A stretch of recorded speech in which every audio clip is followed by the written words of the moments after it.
This is Andria Jones. This is my Module 5, The Great Divide.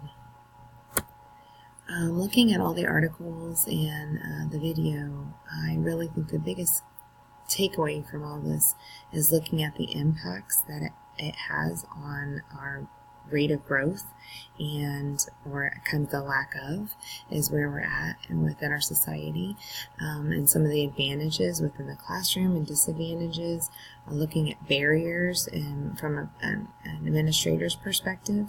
And I really loved the video when it talked about the impact of adaptation in primary versus secondary, and it makes a lot of sense that how important it is for our primary grade levels to get inundated with some of the technology. And then the biggest takeaway for me was the broadband access. I remember hearing articles or reading about it on the news or reading about it in the news or watching it on the news when President Obama was trying to give broadband access to make it more reasonable. And then when President Trump came in, it kind of all shifted, and it's just always controversy. A couple of other things is looking at the open resources and then the effect on the internet within the economy. And all of this put together really impacts us as educators and access we have with that gap within certain areas across the country, and just how it impacts education in itself, and the impact really it has on our students to being productive in the world around us. A couple of the questions we talked about: do I feel a digital divide can be resolved? Why or why not? At this point, I just don't think 100%. We're not in the near future, and there's a couple of factors that I've just kind of noticed over the past couple of years. It can be improved. But it must be improved. And I was shocked when reading one of the articles that talked about the different 8 states, like Mississippi, a lower economic state, and how it's just such a struggle. And I was really shocked at some of the statistics. The one other thing that I think is we need more forward-thinking communities and leaders, and I just don't think that there's enough in where we're at right now in like Congress and in the House. And I use the example of I was appalled at the lack of education of some of our House committee members when they were interviewing Mark Zuckerberg, talking about Facebook and everything. They're just so removed, I feel like, from a technological stance, and we need people in government who are forward thinking, and we need to get rid of some of those people. The other thing is I think people always have a political agenda, and in the financial side, I think is holding us back. What skill sets do you think 21st century students need to acquire prior to graduation? I think those 21st century skills, the critical thinking, the collaboration, I had collaboration twice, should it be communication and creativity? I think those are things that we work on daily. Students cannot just be on technology. I think it has to be hand in hand with the technology and all these different attributes. Soft skills, we talk about this at our school all the time. Our students are lacking in this area. That work ethic, the empathy, their attitude, all those different things that are not really a skill related but are internal, but that are needed to apply to that critical thinking. And then technology wise, I feel like it changes so often. I just think they need the skills to navigate and explore versus a specific skill set in the technology world. So I think just having the ability to navigate and to explore and be creative, and to critically think, to be thinkers throughout that process. A global economy have on my personal use of the internet? Well, personally, I mean, it runs my world. I think about what would it be like without it. Anything from access from home, and then my phone, anywhere I go, I have a little computer in my hand.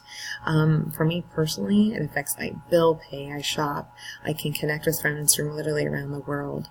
Everything's cloud, is in a storage. Like all my photos, where it used to be on external hard drive, which I still have, but everything is all digital. It's all all online.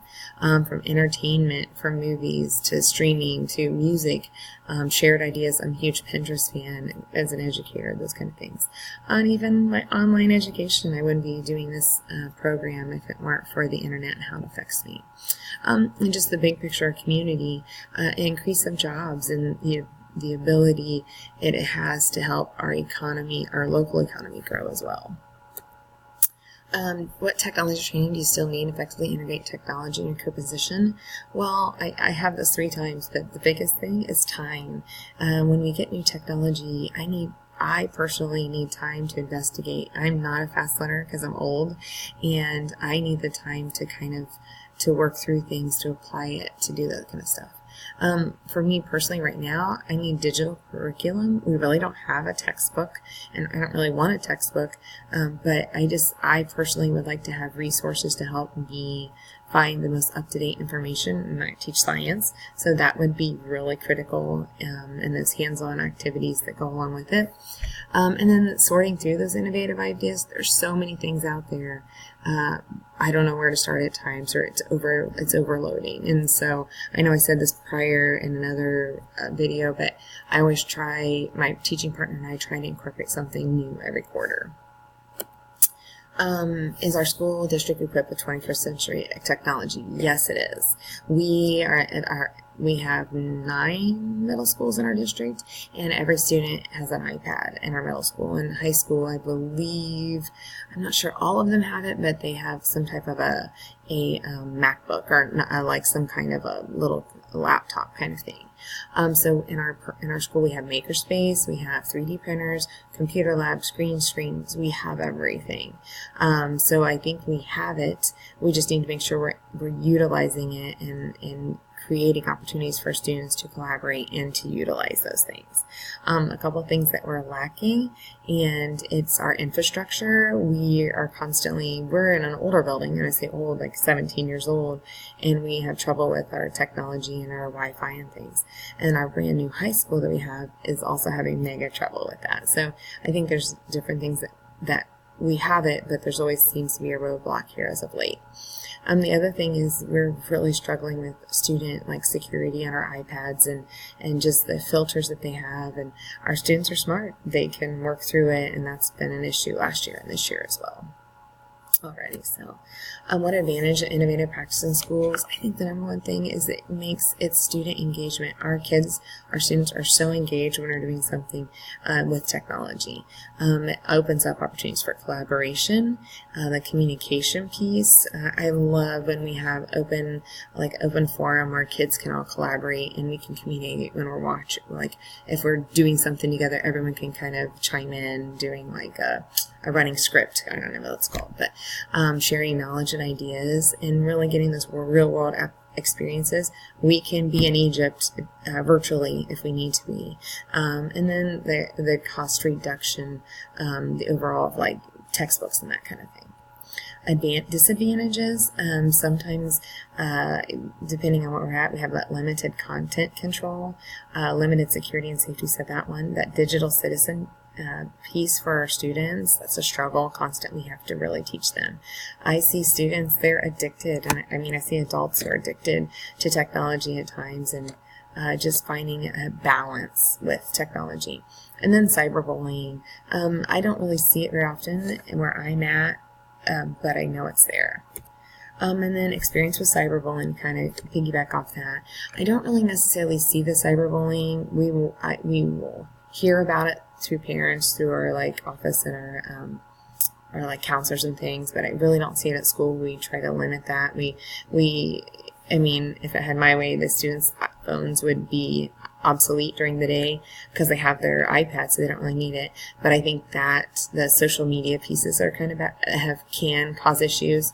But the biggest thing I see is using images or words inappropriately or without permission.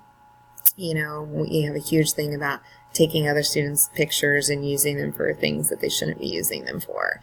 So not so much the cyberbullying at school, but just that digital citizenship and what's appropriate and what's not. So this has been a great opportunity for me in the sense of just looking at more of the detailed part of the Web 2.0 and the integration, and looking from a different perspective I've not looked at before.